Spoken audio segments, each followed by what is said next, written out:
This is the Sony ZV-E10 and this is the Zhiyun Crane M3. Let's take a Jam Life tech adventure.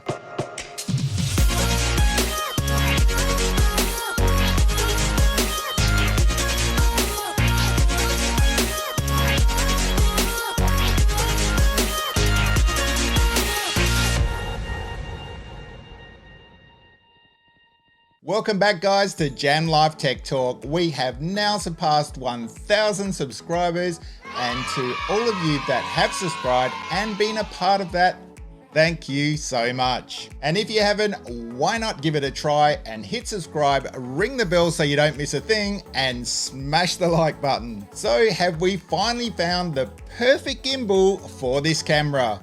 Well, yes and no. I'll tell you the one thing you may want to consider before picking up this gimbal for the Sony ZV-E10 a little later, but for now, let's get into it. So on this channel, we have been searching for the perfect gimbal for the Sony ZV-E10 for a while now.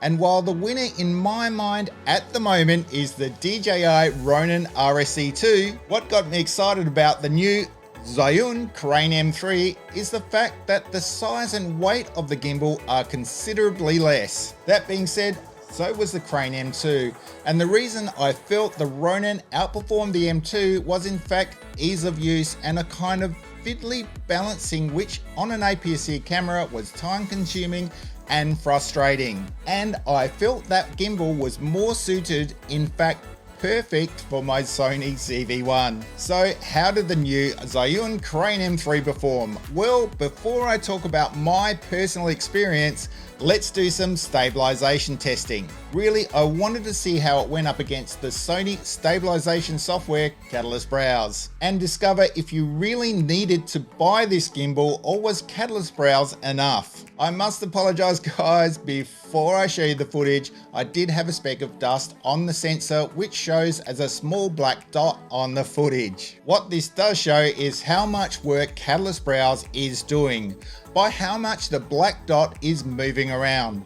I'll show you what I mean in a sec. So let's go down to Sydney Harbour and take a look. So first of all, the handheld tripod stabilization test. You can see here that there is the crop from Catalyst Browse, but also there's a little bit of drifting. We've got that great lock mode on the Crane M3, which keeps you fixed on one point. Okay, here we are with the slow pan test, and both Catalyst Browse and the Crane M3 performing really well here. You can see that black dot on the sensor. Sorry about that guys. I'm going to show you how you can really see Catalyst Browse working with that black dot later on in the walking test. And here's a fast pan test. Both Catalyst Browse and Crane M3 performing really well. Job well done.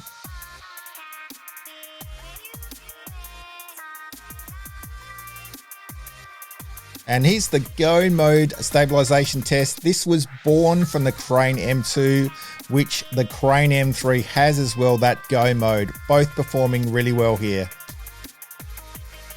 Okay, and now we get to the walking test. Now, both Catalyst Browse and Crane M3 firstly performing quite well. You can see by the dot on the Catalyst Browse side how well Catalyst Browse is actually working, because that's how unstable the footage is. And when ironed out from that Catalyst Browse, it looks really good.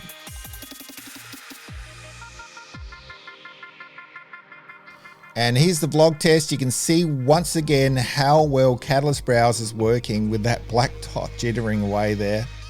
You notice the crop here with Catalyst Browse as well. I think overall the Crane M3 has been doing a better job, but Catalyst Browse still is awesome in my opinion. Okay, and here's where you really do need that Crane M3, the running test. When you're moving around or running like this, Catalyst Browse finds it hard to keep up, and you have to crop in a fair way to get anything usable. Okay, so now you've seen the testing, what did I think? Well, after using this gimbal, yes, I think it's an upgrade, a huge upgrade on the M2. Importantly, it's much easier to balance an APS-C camera like the Sony ZV-E10 with a lens I was using, the Sony 10-18 f4. And yes, even moving to the heavier Sigma 16mm f1.4, the balance experience was still pleasant, a lot better than the Crane M2. I've also seen some people with a full frame Sony mirrorless with a pretty big lens balance it on this gimbal as well.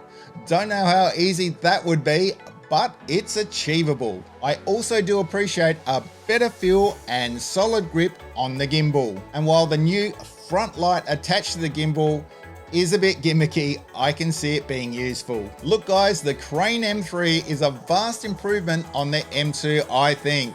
The motors are stronger, the balance is easier with the ZV-E10 especially. So I can recommend this as a great travel gimbal. It's light and easy to carry around as well. So what's the one thing I talked about? Well, even though a lot of advertising from Zhiyun has placed the Sony ZV-E10 on top of the gimbal, the controls still do not work on the gimbal for the ZV-E10. By that I mean start, record and zoom functions do not work. Now I have a little workaround for this in terms of the SmallRig Sony Bluetooth controller attached to the side of the gimbal, which gives you start, stop, record function. And look, this may be updated in future firmware. But for me, why not have it on release with the camera most suited for this gimbal?